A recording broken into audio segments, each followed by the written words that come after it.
Huskers. Raiola takes a snap, fade route, back run to the end zone, 50-50 ball!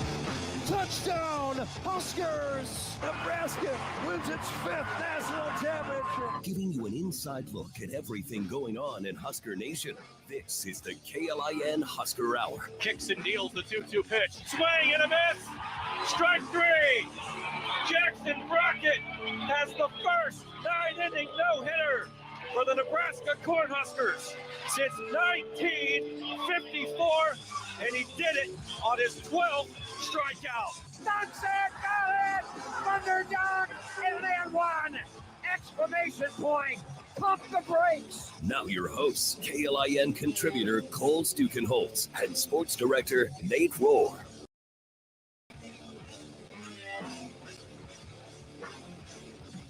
Good Saturday morning. Welcome to another edition of the KLIN Husker Hour, game number 10 on the football calendar. It's a late one. It's a little Big Ten after dark, a little Big Ten West Coast action, Nebraska and UCLA tonight at 8 p.m., as Michael Brunts would say, put the coffee on. Pregame will be right here on KLIN starting at 4 o'clock. And, if you want to stay up late, let's do it. I know I've got a buddy who's running in the Good Life Halvesy tomorrow. That's an early call. Sorry, runners. They did not make the schedule with you in mind. So you'll just have to deal with that. We are going to be joined, actually, by an avid runner, Amie Just, who is actually out west. We're going to have her wake up early with us, 7:45 local time for her. She'll be on with us at 9:45 to close the show. Chat a little bit about Nebraska football, how this thing's going to look today with TJ Lateef at the helm, what play calling might look like in a Holgerson, and we'll see what that all entails, and how Nebraska matches up with the Bruins post Deshaun Foster. Plus, we'll also chat with Amie about the other sport going on in the fall that is decidedly having a different season than Nebraska football, and that is volleyball. And Nate Rohr, our trusty sidekick, has joined us, sports director here at KLIN. And Nate, it is now 14 straight matches, 43 straight sets, and I mean, what more is there to say? I will say this as I kick it to you for some volleyball thoughts early on. I got scolded by my mom for calling Nebraska volleyball boring last week. It was a joke. It was I didn't mean like, oh yeah, I don't want to watch them. Look, I want to watch Nebraska volleyball. But man, it's the same thing. They just destroy whoever's put in front of them. It's they do it in such a way that it makes it fun. All right. You also kind of know what's going to happen before it happens. So that's the boring part of it, but they're not boring, Mom. Okay. I'm sorry. They're not boring. I promise. Yeah. It's just the question isn't who's going to win or lose the game, because by about midway through set one, you figure out, Nebraska's going to win, and probably pretty easily. The question is just how great are they? How great can it be? And how long can they sustain what they've done? And I mean, they started the season well enough. I mean, they won every match to begin the season, but that Creighton game led them to another gear. And I think they realized the level at which they were going to have to compete to take this from a possibility, a national championship season, from a possibility to a probability. They found that gear, and they continue to find that little notch that gets them to that highest level. And at this point, the usual things that motivate a team, they're pretty well out the window, as far as you wonder, are we good? We're good.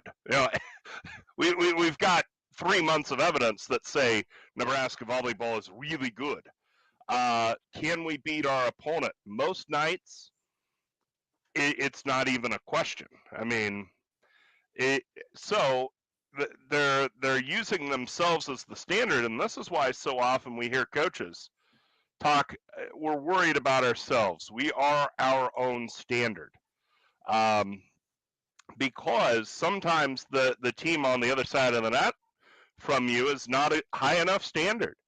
And this team understands that, look, the standard at which we need to play, the standard we need to set for ourselves is the absolute best of our abilities. And that will take care of really any question that is asked of this volleyball team, of this volleyball season. If we play well, if we play as well as we're capable of, nobody's beating us. And it's just a matter of getting to that standard and that understanding, and they've clearly lived in it for 3 months. Yeah. And then you have the other part of it where not only are they winning matches, they're improving, they're getting better, they're finding ways to actually make this thing hum even more efficiently. They hit for their highest hitting percentage of the season in their sweep over Illinois with what was it, I lost it.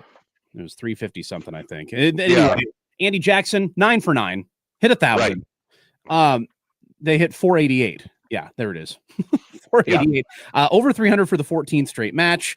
It's extending their school record in the rally scoring era, and it's their highest hitting percentage against a Big Ten opponent since 2014.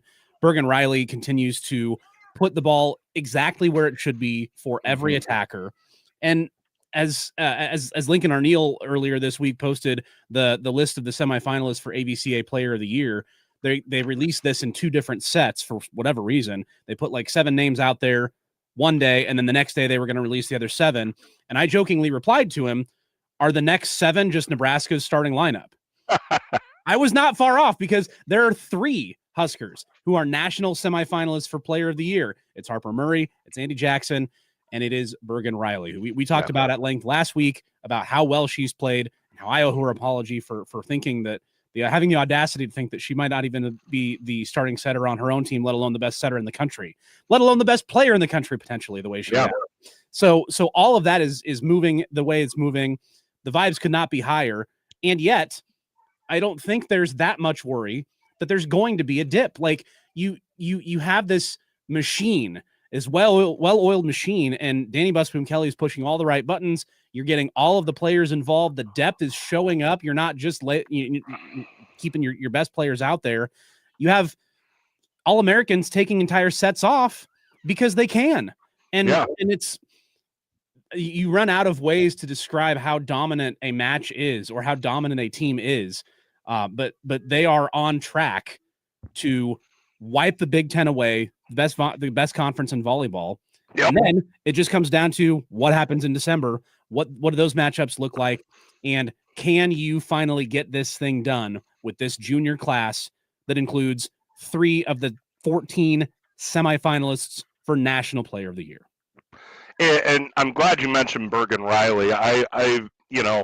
You worry in a scenario where you have 3 different National Player of the Year candidates on the same team, that one will take votes from the other, will take votes from the other. I think if there were one candidacy I had to back, it would be Bergen Riley, because of how she has engaged this whole roster. And at times, Rebecca Aleck's been the better option. At times, Andy Jackson has been the better option. At times, Harper Murray has been the best option. So, I mean, it's one thing to keep getting the ball to your only good option. But when you have 3 or 4 great options, it takes a different level to then get it to the best option, and the option that will most efficiently help you win a match, win a set, win a point. And that's all Bergen's done this year. I mean, she's done it pretty much every time the ball's gone in the air. And so for that reason, this, if I might draw a Husker football parallel, this is why Tommy Frazier should have won the Heisman despite not great numbers in 1995. It wasn't so much, the stuff you could count, although the set assist stuff looks good, and I mean, Harper even contributes in the block, and she gets a few kills here and there, and she's in the middle of the defense with all the digs. But it's the ability to examine a list of really good options and go, this one on this point is my best option, and get it there and get it to her in a place where she can do something with it. So I think, so I'm hoping that the voters look past the numbers. I'll plead ignorance here as to who the AVCA has vote on this. I would assume a panel of coaches. And to that end, I would hope they would have the understanding, especially once it gets down to 3, of, you know what? It really takes elite work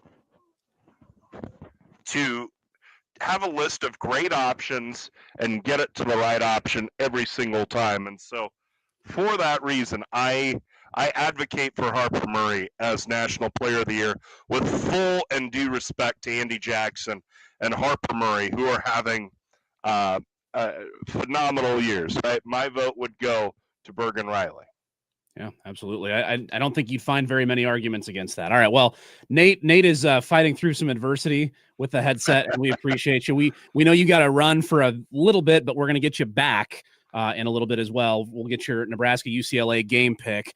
So we will get you on your way, and we'll see you in a couple of segments, Nate.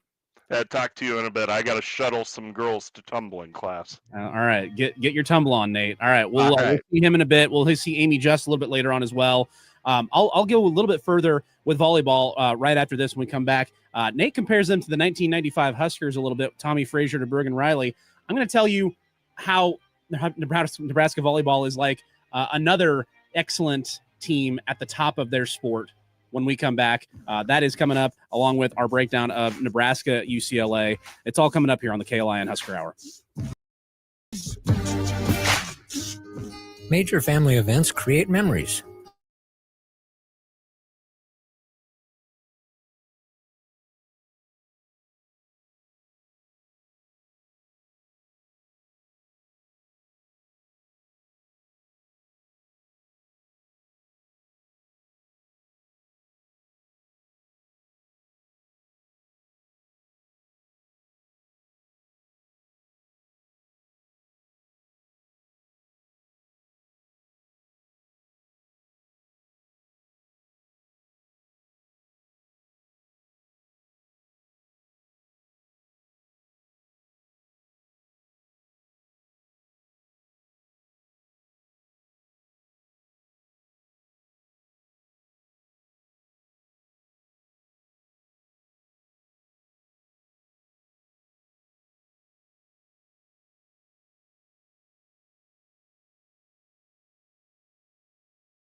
Husker football, basketball, baseball, and beyond. This is the KLIN Husker Hour on 1499.3 KLIN.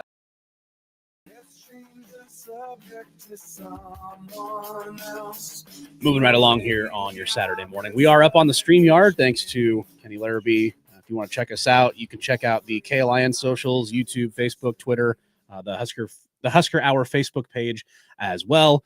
We've got a few friends here joining us video wise. Of course, you've got all the regular ways to keep connected to the show at Husker Hour, at KLIN Husker Hour on Twitter as well. So when we are looking at this Nebraska volleyball team and trying to compare what it is that they're doing, there's a couple of ways that their greatness has been compared to a greatness. And obviously this thing's not finished, but I want to look at a couple of things that they do in game to how they just continue to roll.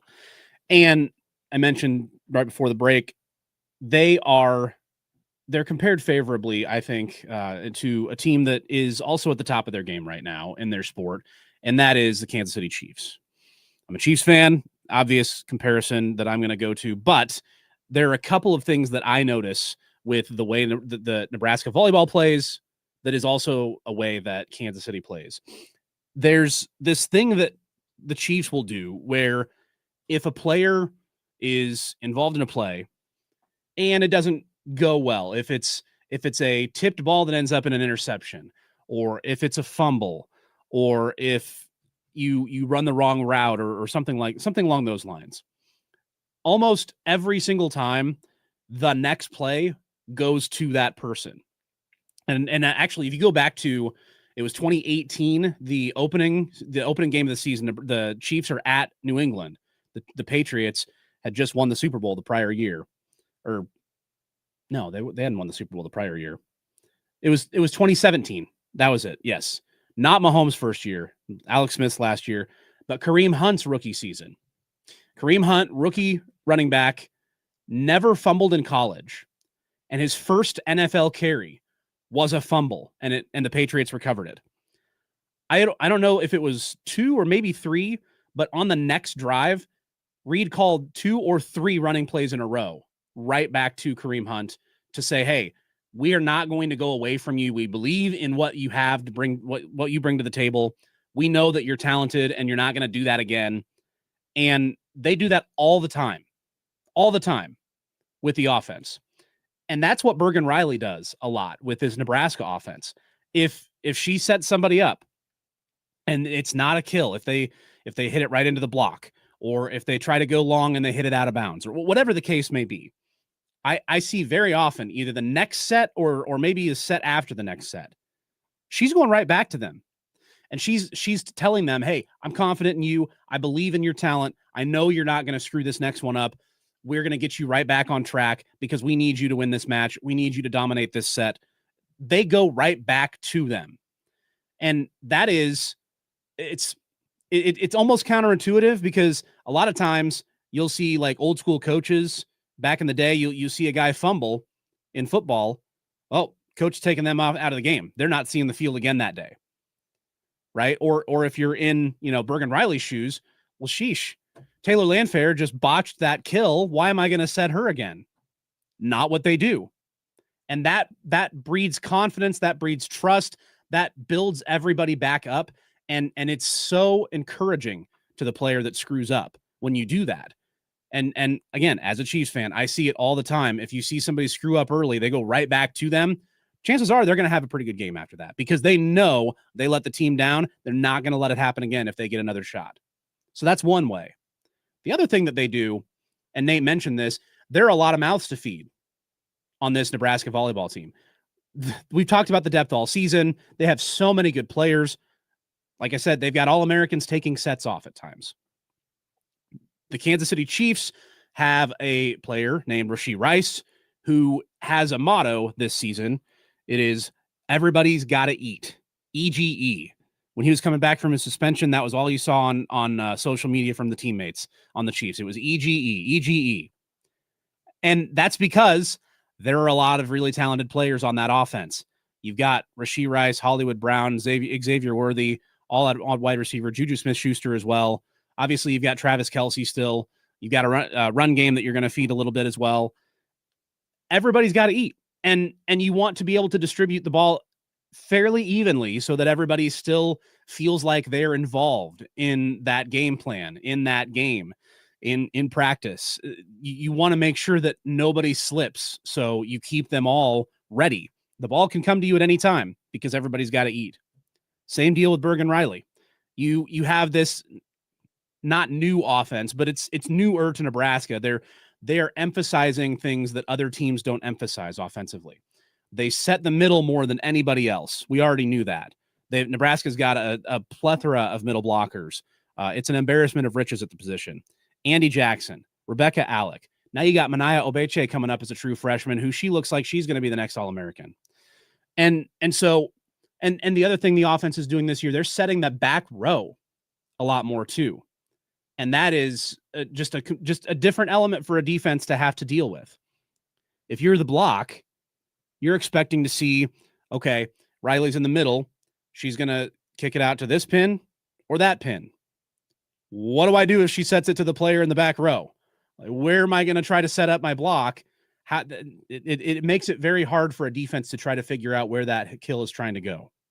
So when everybody's got to eat, when that distributor, whether it's Patrick Mahomes or Bergen Riley, both at the top of their game, whoever they're giving that ball to, they know they're keeping them engaged. Everybody's got to be ready at all times, and the defense has to be ready at all times. That's a defensive coordinator's nightmare. When you can't key on one guy, how do you slow the other team down? You can't. You have to hope that you get lucky at certain times. You just do your thing, and you hope that you luck into a block or they hit it out of bounds. So those are the elements that I see when I watch Nebraska volleyball, and when you compare them to another team at the top of their game, it's really fun to watch when they do stuff like that. And so the way that they're going now, there's no reason to expect a drop off because they continue to keep everybody involved. All of the depth that they have is getting utilized. It's not just sitting on the bench collecting dust. And if you, God forbid, have something happen, injury, what have you, you have full confidence in whoever you get coming in for that All-American starter because everybody has eaten, everybody is well fed, and everybody is ready to go. And Nebraska volleyball will be ready to go today.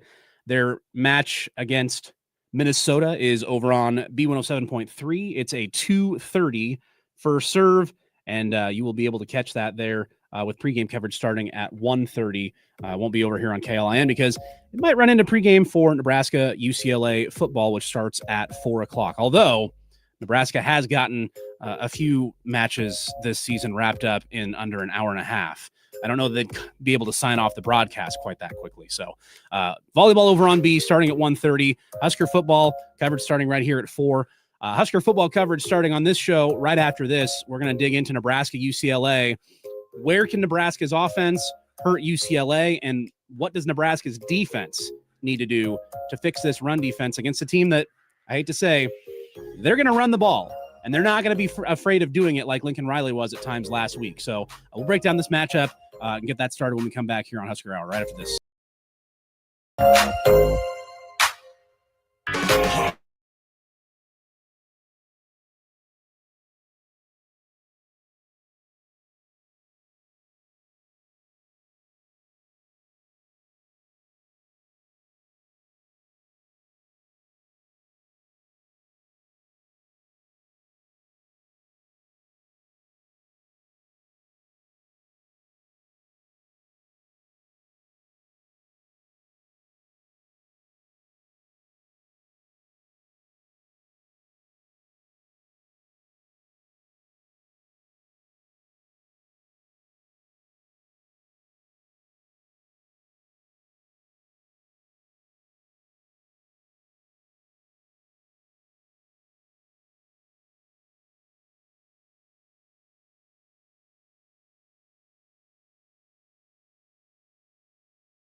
talking with current and former Huskers and those that cover the Big Red. This is the KLIN Husker Hour on Lincoln's Husker Radio, 1499.3 KLIN. We'll get Nate Rohr back after this segment to get his thoughts on this Nebraska-UCLA matchup. But it's an interesting one. Obviously, UCLA no longer coached by Deshaun Foster. They let him go earlier this season. And immediately after that, their interim offensive coordinator, play caller, Jerry Neuheisel, led UCLA to a shocking upset of Penn State. Penn State lost the next week to Northwestern, and then Drew Aller went down with an injury, and then James Franklin was fired, and now Penn State is reeling, and UCLA has actually played well since the firing. So they've played 4 games. One of them was to Indiana, and I'm sure you can imagine if you didn't even see the score, how that one went. It was ugly. So you kind of throw that one out. At least I do, because that's Indiana's doing things that just are hard to define, hard to fathom. So you look at the other games that they've played, and UCLA, when they have played in the post Deshaun Foster era, they have done very well on the ground offensively. If you look at what they've done, the Penn State matchup, this is where you go. It's Nico Iamaleava, 16 carries, 128 yards, 3 touchdowns. They go 269 on the ground against Penn State, 269 yards. The next week, they're at Michigan State. Nebraska played Michigan State, right?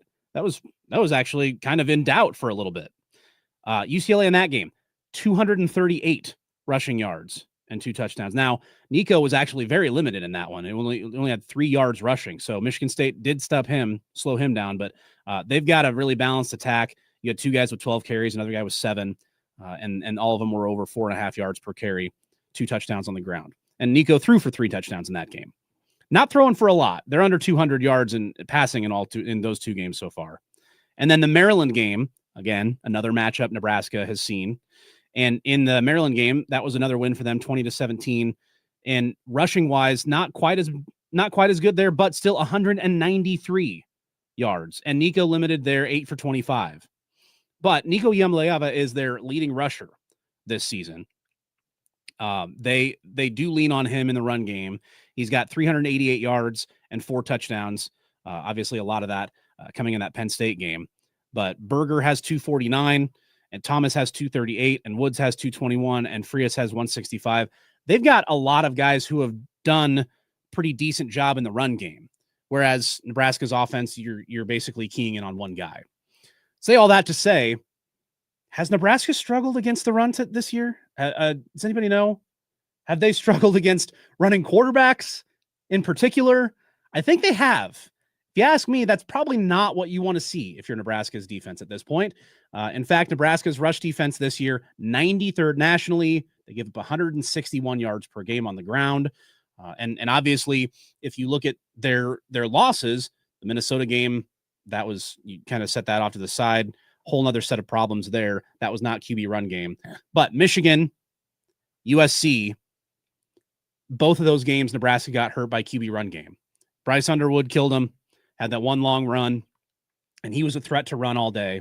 And then obviously Jordan Maiava, as soon as they came to their senses and started running him because, oh yeah, we're playing against a really good pass defense. Maybe we shouldn't try to throw the ball every down. Once they figured that out and Lincoln Riley got out of his own way, Maiava started going off on the ground, and USC was moving the ball against Nebraska's defense. And even in the games Nebraska won ultimately, Aiden Childs from Michigan State, he was hurting Nebraska on the ground. They couldn't get to him. Brendan Sorsby almost led that comeback for Cincinnati at Arrowhead Stadium, largely on the strength of his legs. He led one touchdown drive in the fourth quarter, came close to another. So that is the problem for Nebraska's defense. Do you slough off on the pass defense a little bit? Do you sacrifice a little bit of back-end coverage to help you slow down an opponent's run game? You have to, it's a balancing act. I understand. And John Butler's done a great job against the pass. But UCLA is not great passing the ball. They are great in running it. What do you do there? That's a huge matchup to watch. And look, if you get Nico to throw, I think Nebraska likes their chances. He's not the most accurate passer. They've definitely had turnovers this year. So that's what it looks like from the black shirt perspective. When Nebraska's got the ball, it's really kind of going to be a mystery to you until you see what Dana Holgorsen does with TJ Lateef. Obviously, he's more of a runner than Dylan Raiola, in case you haven't heard. How much do they run him? Are they gonna go like full zone read? Is Ron Brown going to be teaching him the option this week so that he busts that out? Are they going to air it out and surprise UCLA? Say, oh yeah, they got a running quarterback now. They're going to do a whole new offense. No, we're going to bomb the ball. What are they going to emphasize? What are those first 15 scripted plays going to look like? What does Dana Holgorsen and Matt Rule want from TJ Lateef in this game? Do they want him dropping back and reading defenses from the pocket? Do they want him to run a lot? Do you want to design a game where he gets 10, 15, 20 carries? Honestly, I wouldn't hate that. You have a running back right now in Emmett Johnson who is dominating statistically, nationally. And yet Nebraska's like overall run offense is not very good. Nebraska is ranked 94th nationally in rushing offense, and yet Emmett Johnson is the leading rusher in the Big Ten. How do you square those two? It tells you that he has no help. Mekhi Nelson, Isaiah Mosey, they give you flashes, but you can't count on them for like 5, 6, 7, 8 carries a game. So if you can lean on TJ Lateef a little bit with his legs, that helps Emmett Johnson a little bit. It takes a little bit of the load off his shoulders. And then if you do want to run TJ Lateef and you're, you don't want to get him hurt, do you? Look, there's 3 games left. You got to let him play. You're not saving him for something, right? There's no college football playoff dreams.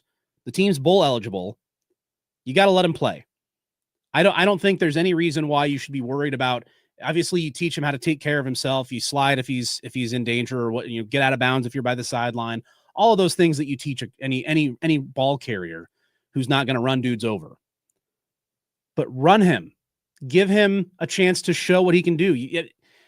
If you get him going with his legs, he's going to be more confident. He's going to settle into the game, and that's going to force UCLA to make a choice, just like Nebraska's going to have to make a choice. Do you bring more guys into the box to slow that down? And then you can get that downfield pass game going. Maybe you can unlock something in Ja'Cory Barney, who has been on a milk carton for 4 games. Maybe you can find Luke Lindenmeyer breaking deep. He was open on one last week, and Dylan didn't see him. There's a lot that you can do with that run game from the quarterback position, and I'm really interested to see how Dana uses that, because there's a lot of possibilities there. It doesn't have to be an every series, every possession, every drive type of deal, but if you want, you can, hey, this is open. Next drive, let's run you like every other player. Let's just go straight zone read and see what happens. Like there's a lot of possibility with that. And I'm really curious to see what they do with that first 15. I think that'll be very telling as to how Matt Rule and Dana Holgorsen want to attack this UCLA defense with TJ Lateef at the helm. When we come back, we'll get Nate's thoughts on this game. We'll both give our predictions. And then after that, Amie Just will be with us to close this thing out. She is out in LA today. She'll be at the Rose Bowl later tonight to see this one. We'll talk with Amie about both Husker volleyball and Husker football. Plus a quick check-in on basketball as well before we go. That's all coming up. Don't go anywhere. This is the KLIN Husker Hour. Let your home be the key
Your Saturday morning source for everything Huskers is right here. You're listening to the KLIN Husker Hour on Lincoln's Husker Radio, 1499.3 KLIN.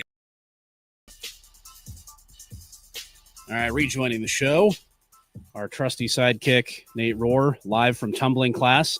Nate, we got to get your thoughts on this Nebraska-UCLA matchup. We talked volleyball earlier. What are you looking for in this Nebraska-UCLA matchup? What is your kind of overall vibe going into this one tonight? See how Nebraska.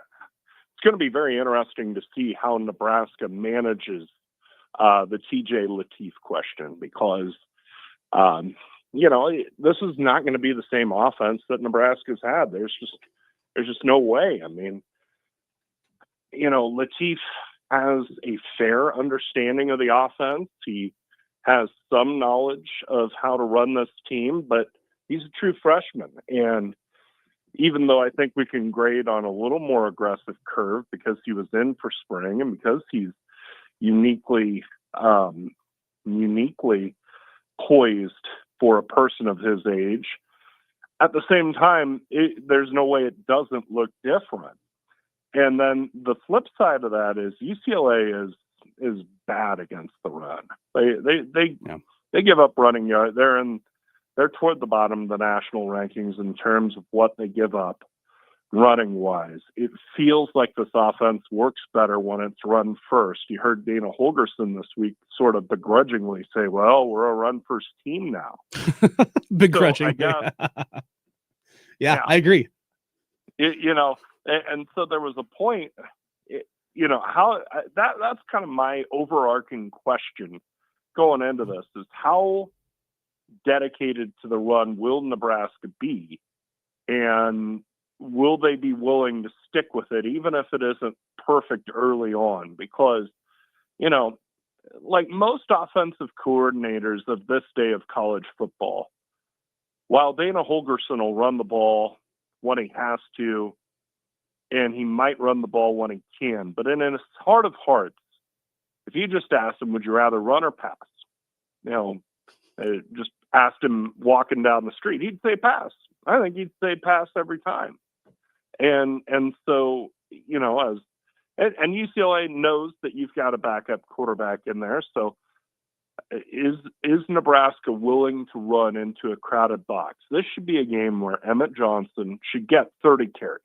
I mean, there's no reason why Emmett Johnson shouldn't get 30. This is a game to see what you've got in Mosey and Mekhi Nelson as well. Feed those guys. I'm a little reluctant to run Lateef for a couple reasons. One good hit, and boom, you're on to Jalen Gramstad. And two, his ball security was not great last week against USC. He's just not taken many live college hits. So I would lean toward conservatism with him. It's still got to be a part of the menu. He's still got to run it some. And definitely to try and take some eyes and some heat off Johnson. But if you're sitting there thinking he's going to run it more than 10 times in this one, if he does, something's gone wrong, I think. So heavy dose of Emmett Johnson. How does the Nebraska offense settle in against a UCLA team I think knows that they're going to get the ball run on them? And then hopefully Nebraska is able to manage the clock, keep Nico off of the field, because that guy just scares me. He's the only thing I'm worried about on that UCLA offense. But the problem is, the ball's in his hands the whole time, and you can cover the what out of the receivers, and he can take off and keep drives alive and keep moving the sticks. So how does Nebraska neutralize Nico, and how devoted are they to the run game? Those are kind of my two keys. Yeah. Well, we'll get you out of here on this then. Your pick for the game. I didn't hear the tailgate show yesterday. I haven't podcasted it quite yet. What are you thinking goes down out there in LA today? I think the run the ball guy that sits on Dana Holgorsen's shoulder gets through the skullet and into his brain. I think it's a heavy Emmett Johnson game. I think they manage the clock very well. 24-10 Cornhuskers. 24-10. What's UCLA's rushing total? Curious where you land. How many rushing yards does UCLA get in this one?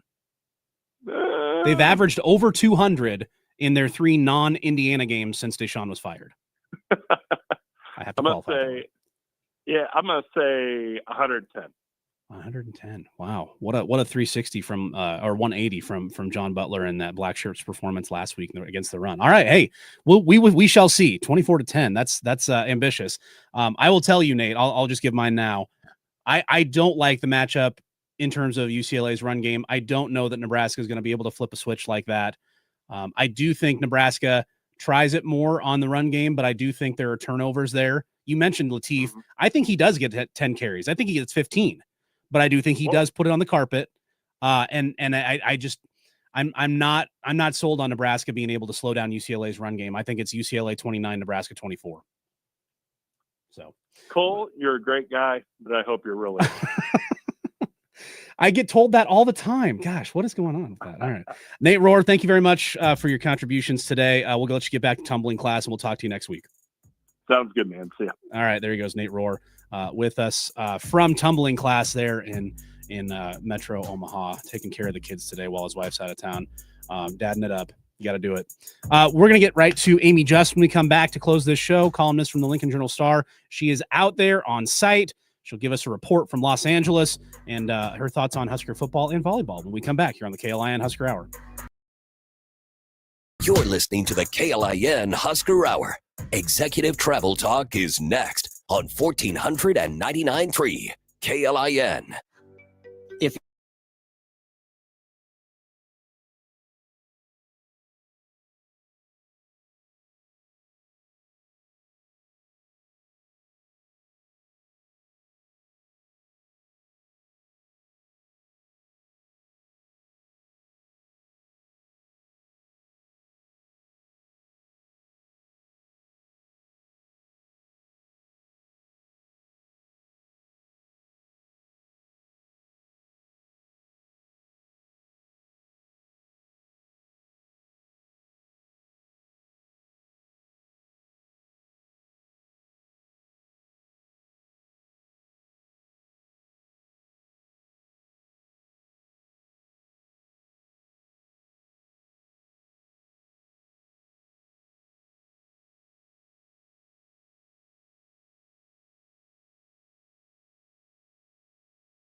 Giving you an inside look at everything Huskers. This is the KLIN Husker Hour on 1499.3 KLIN.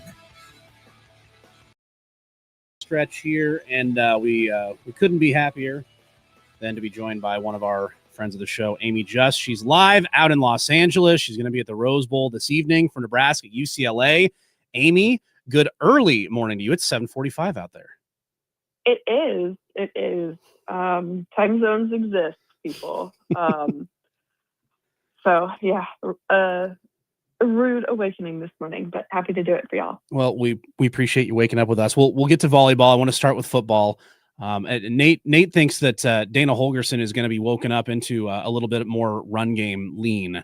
I don't know how much more Dana Holgerson will be forced to run the ball or will be convinced to run the ball. But what are you envisioning for this run game today, knowing that TJ Lateef is at the helm, knowing that Emmett Johnson has had zero help in the run game? How much do they lean on Lateef's legs in this one, do you think? I think they do a lot. Now, I think a lot of it might be like RPO type stuff. Yeah. So it might look a little different, but or very similar setup to what was before, but they opt to run more than they have. But yeah, no, I think Lateef goes for over 50 today. Yeah. There are two things. Like, number one, he's pretty slight. You want to make sure he takes care of himself, get out of bounds if you're by the sideline, get down if you're in the middle of the field. The other one, I mean, we saw it a little bit in that second half last week, is ball security. Mm-hmm. How careful can he be with that thing while he's carrying it around? Because that's one thing that I worry about. I agree, you can't not lean on him because you don't necessarily want him trying to drop back and diagnose some defenses from the pocket yet, but you really do need to lean on his legs. You just worry about ball security. That's the one caveat and the hesitation that I would have if I'm Dana Holgerson running him too much today. Oh yeah, absolutely. And I think they tried to strike some harmony this week in practice while focusing on ball security, but also not doing it too much to where his arm is killing him. So Rule even said that this week, probably a little more eloquently than I did. But he, that's going to be really important because he fumbled the ball twice last week. He got lucky with both of those with the ball going out of bounds. But that's of the utmost priority today. Yeah, Amie Just joining us from Los Angeles, from the Lincoln Journal-Star, here to chat Nebraska volleyball and football. The other thing with Nebraska's offense, and Ja'Cory Barney spoke to the media this week, he's been on a milk carton. He's done next to nothing offensively for I think it's 4 games in a row now. How do you get him back involved? There's lots of ways that you've gotten Ja'Cory Barney the ball over these last couple seasons. Do you feel like they're going to emphasize him a little bit more? Did he talk at all about that when he was at the podium? Yeah, so it wouldn't surprise me if they scheme up some screens for him or some very shallow passes to make so he can go make guys miss instead of dialing up a go ball for him, because I don't know if Lateef's going to have that much time in the pocket. Just with everything, right? I mean, both starting tackles now are out for this season. You've got Turner Corcoran, who's also banged up. You've got Elijah Pritchett, who's also, he left the game last week with an ankle injury. Sounds like he should be good to go. But, I mean, that's a factor too, right? Just what you can do offensively when you have 2 guys back there who are your backups, who are hurt right now. Yeah, and Rocco Spindler's playing with 1.5 hands too. It's a mash unit on that line. There's no doubt about it. Let's look defensively for Nebraska in the 3 non-Indiana games UCLA's played since Deshaun Foster was fired. They've gotten an average of over 200 yards rushing, and Nico is their leading rusher on the season. Does John Butler do anything different to try to slow down the run game, or is he just going to do what he does and they're going to stop the pass and they're going to just absorb whatever run game the opponent gives it? What do you see defensively for Nebraska today? Yeah, stop it.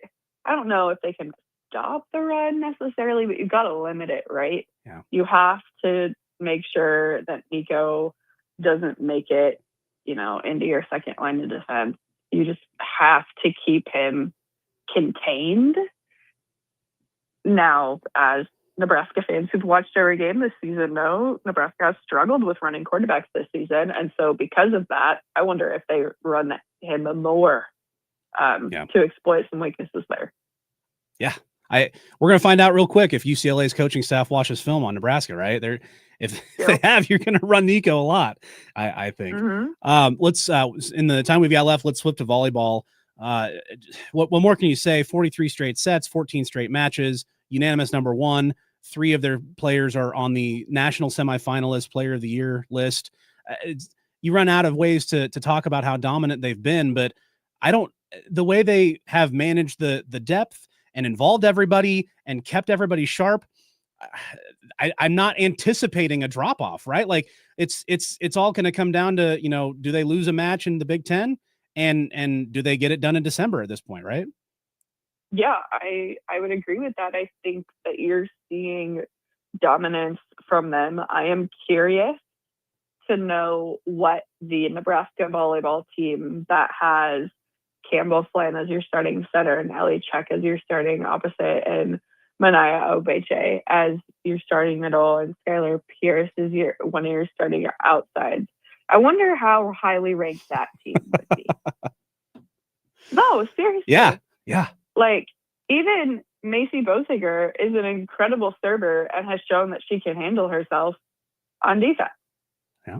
So, it's wild what they've been able to do this season, not just with the starters and, the people that everybody knows are dominant and are, 3 of the 14 best players in the country and, the best players at their position, because Bergen Riley was the only setter named to that watch list, and Andy Jackson was the only middle named to that, and everyone else was a pin hitter. So it's amazing what they've been able to do, and I think that those 3 in particular, Harper, Annie, and Bergen, have gotten better from last year. I think Harper's more consistent than she was last year. I think she's a much better server than she was last year. She's really focused on passing and her floor defense when she's back there, and you're seeing more from Andy, not just slides. She's become a better, defensive middle, so to speak, with her block. And then Bergen just looks so much faster, and I think that's given everybody a lot of confidence. And so, yeah, they're really fun. That's a really long answer, but yeah, no, I don't know how to describe them other than, yeah, they're really, really good. Yeah. We'll get you out of here in your last minute with this one. Psychologically, are you more on team lose a set in the regular season so it doesn't hit you in the postseason? Or are you just like, no, destroy everybody, do your thing. I don't care if you're on this long streak going into the tournament. Where do you come down on that? I think they will be fine, regardless of whatever happens.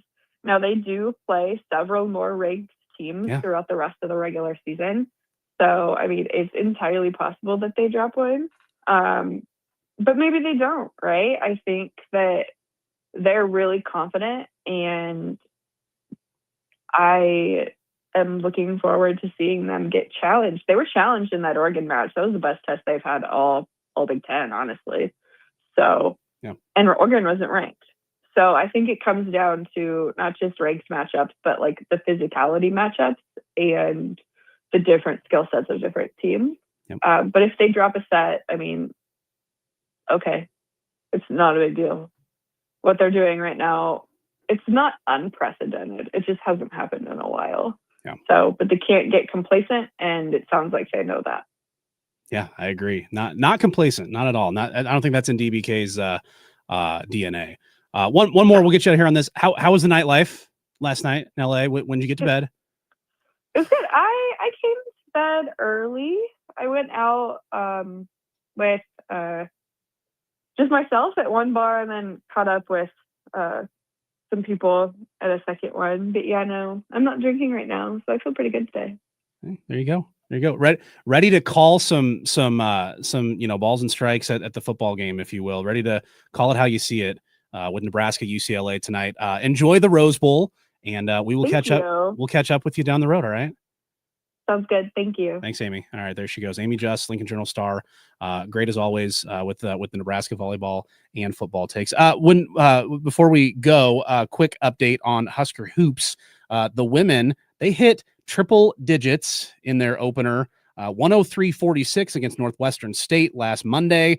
They're taking on Samford today. You'll hear that one on 105.3 The Bone today at 4:30 pregame, 5 o'clock. Tip-off with, of course, Matt Coatney and Jeff Greesh on Huskers Radio Network. And look, Britt Prince is better. She's better. And once Natalie Potts gets back up to speed with the other pieces they've got, I think they're going to be very, very good, very tough to beat again this season. Amy Williams is doing work And Nebraska men also played Monday to open their season, 86-53 winners over West Georgia. Dicey in that first half, but they dominated in the second half and really pulled away. And boy, it's good to have Rink Mast back. And if you haven't already heard, this Braden Frager kid is going to be excellent. He's redshirted last year, should have been a high school senior, but he came to Nebraska early and he essentially spent his senior year as an intern in Nebraska basketball. And he is hitting the ground running as a redshirt freshman. Excited about both of those guys. And the men are in action today as well. That is an 11 a.m. pregame right here on KLIN with a 12 o'clock tip-off against Florida International. So Husker men's and women's hoops in action. And then, of course, Nebraska football. That's one that we're going to be staying up late for tonight. That's an 8 o'clock kickoff out west. As I told Nate, and as I told you earlier, my pick is I think UCLA is going to get it. I think they're going to win 29-24. Unless John Butler fundamentally changes some things about this defense. I just worry that Nico and the UCLA running backs are going to have their way on the ground with Nebraska's defense. Maybe I'm wrong. Maybe they won't. And on offense, you got to take care of the football, TJ. You got to hold on to that thing. Don't put it in harm's way. Be careful when you get hit. Get out of bounds. Get down.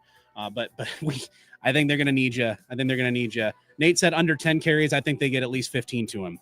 We shall see. That one is coming up tonight. You'll hear pregame start right here on KLIN at 4 o'clock. Busy Saturday for Husker Nation. Thanks to Nate Rohr. Thanks to Amie Just. Thanks to Kenny Larrabee. I'm Cole Stukenholtz. We will talk to you next week with another edition of the KLIN Husker Hour. Go Big Red.